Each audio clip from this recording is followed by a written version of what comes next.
మామిడిపళ్ళ రుచులే కాదు, కపిల్ వారి 30 సంవత్సరాల నాణ్యత మరియు నమ్మకం.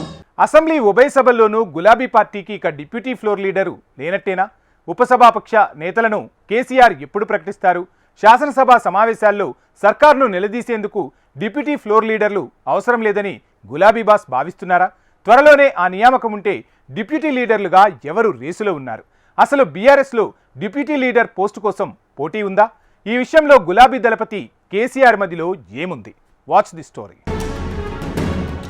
అసెంబ్లీ మండలిలో బీఆర్ఎస్ సభ్యులను సమన్వయం చేసుకునేందుకు డిప్యూటీ ఫ్లోర్ లీడర్ను నియమిస్తామని అధినేత కేసీఆర్ గతంలో చెప్పారు. కానీ ఇప్పటివరకు డిప్యూటీ శాసనసభాపక్ష నేతను నియమించలేరు. డిప్యూటీ లీడర్లు లేకుండానే అసెంబ్లీ బడ్జెట్ సమావేశాలు ముగిశాయి.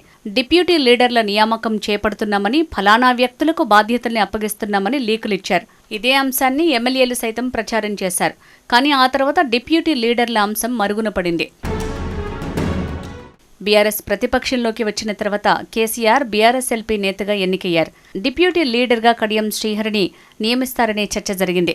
కానీ ఆ తర్వాత కడియం శ్రీహరి గులాబీ పార్టీ నుంచి కాంగ్రెస్ పార్టీలో చేరారు. దీంతో ఇక అప్పటి నుంచి డిప్యూటీ లీడర్ ఎవరనే అంశంపై బీఆర్ఎస్ వర్గాల్లో చర్చ జరగలేదు. ఇటీవల అసెంబ్లీ బడ్జెట్ సమావేశాల ముందు కేసీఆర్ అసెంబ్లీ మండలిలో విప్లను ప్రకటించారు. అసెంబ్లీ విప్గా ఎమ్మెల్యే కేపీ వివేకానంద గౌడ్, మండలి విప్గా సత్యవతి రాథోడ్ను నియమించారు. ఇక మాజీ మంత్రి ఎమ్మెల్యే తన్నీరు హరీష్ రావును పీఎస్సీ చైర్మన్గా కేసీఆర్ ప్రతిపాదనను పంపారు. హరీష్ రావు నామినేషన్ సైతం వేశారు. కానీ ప్రభుత్వం మాత్రం అనూహ్యంగా బీఆర్ఎస్ నుంచి కాంగ్రెస్ పార్టీలో చేరిన శేరిలింగంపల్లి ఎమ్మెల్యే అరికపూడి గాంధీకి పీఎస్సీ చైర్మన్ పదవిని కట్టబెట్టింది. దీనిపై బీఆర్ఎస్ అభ్యంతరం తెలిపినా ఉపయోగం లేకుండా పోయింది.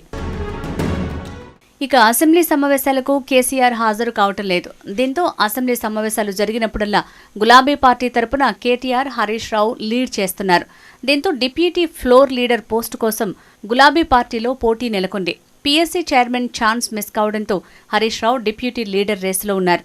హరీష్తో పాటు మాజీ మంత్రి తలసాని శ్రీనివాస్ యాదవ్, సబితా ఇంద్రారెడ్డి, జగదీష్ రెడ్డి కూడా డిప్యూటీ ఫ్లోర్ లీడర్ రేసులో ఉన్నట్లుగా పార్టీ వర్గాల్లో చర్చ నడుస్తోంది.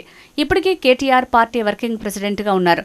దీంతో ఒకవేళ కేసీఆర్ డిప్యూటీ లీడర్లను ప్రకటిస్తే హరీష్ రావుతో పాటు మరో లీడర్కు ఛాన్స్ దక్కే అవకాశం ఉన్నట్లుగా టాక్ వినిపిస్తోంది. ఎమ్మెల్యే కోటాలో ఎమ్మెల్సీ అయిన సత్యవతి రాథోడ్ పదవీకాలం ఇటీవల ముగిసింది. దీంతో నిన్నటి వరకు మండలిలో పార్టీ విప్ బాధ్యతలు చూసిన ఆమె స్థానంలో కొత్తగా ఎవరిని నియమిస్తారనే ప్రచారం పార్టీ వర్గాల్లో జరుగుతోంది. ప్రస్తుతం మండలిలో విప్తో పాటు బీఆర్ఎస్ పార్టీకి డిప్యూటీ ఫ్లోర్ లీడర్ పోస్టు కూడా ఖాళీగా ఉంది. మండలిలో పక్షనేతగా మధుసూదనాచారి ఉన్నారు. డిప్యూటీ చైర్మన్గా బండ ప్రకాష్ ముదిరాజ్ ఉన్నారు. ఇద్దరూ బీసీ సామాజిక వర్గం నేతలు కాబట్టి డిప్యూటీ లీడర్గా సామాజిక వర్గ సమీకరణలను పరిగణనలోకి తీసుకుని ప్రకటించే అవకాశం ఉన్నట్టుగా తెలుస్తోంది. ఈ నెల 27న బీఆర్ఎస్ బహిరంగ సభ తర్వాత పార్టీ సభ్యత్వ నమోదు కార్యక్రమం ఉండే విధంగా ప్లాన్ చేస్తున్నారు. ఆ తర్వాత పార్టీ కమిటీలు ప్రకటించనున్నారు.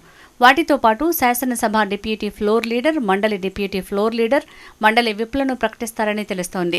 తెలంగాణలో బీఆర్ఎస్ ప్రధాన ప్రతిపక్షంగా ఉన్న నేపథ్యంలో ప్రభుత్వంపై మరింత గట్టిగా పోరాడేందుకు శాసనసభ, మండలిలో డిప్యూటీ ఫ్లోర్ లీడర్లు ఉండాల్సిన ఆవశ్యకత ఉందని ఆ పార్టీ నేతలు అభిప్రాయపడుతున్నారు. మరి గులాబీ బాస్ కేసీఆర్ ఎప్పుడు వీటిపై నిర్ణయం తీసుకుంటారో చూడాలి.